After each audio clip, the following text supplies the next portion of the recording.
بسم اللہ الرحمن الرحیم۔ السلام علیکم ورحمۃ اللہ وبرکاتہ۔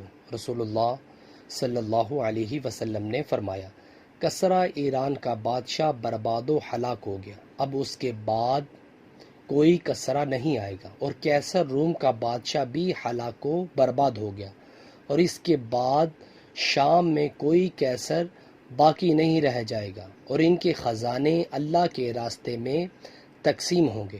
ابو سعید رضی اللہ عنہ سے روایت ہے، ہم مسجد نبوی کی اینٹیں تعمیر مسجد کے لیے ایک ایک کر کے ڈھو رہے تھے، لیکن عمار رضی اللہ عنہ دو دو اینٹیں لا رہے تھے۔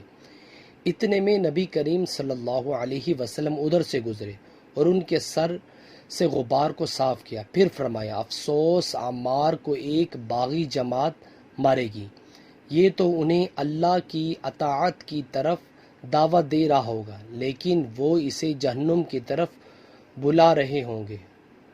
نبی کریم صلی اللہ علیہ وسلم سفر میں اپنی سواری ہی پر رات کی نماز اشاروں سے پڑھ لیتے تھے، خواہ سواری کا رخ کسی طرف ہو جاتا، آپ صلی اللہ علیہ وسلم اشاروں سے پڑھتے رہتے، مگر فرائض اس طرح نہیں پڑھتے تھے، اور وتر اپنی اونٹنی پر پڑھ لیتے۔ رسول اللہ صلی اللہ علیہ وسلم نے فرمایا، کیا تم سمجھتے ہو کہ میرا منہ ادھر قبلے کی طرف ہے؟ اللہ کی قسم، تمہارا رکوع اور تمہارا خشوع مجھ سے کچھ چھپا ہوا نہیں ہے، میں تمہیں اپنے پیچھے سے بھی دیکھتا رہتا ہوں۔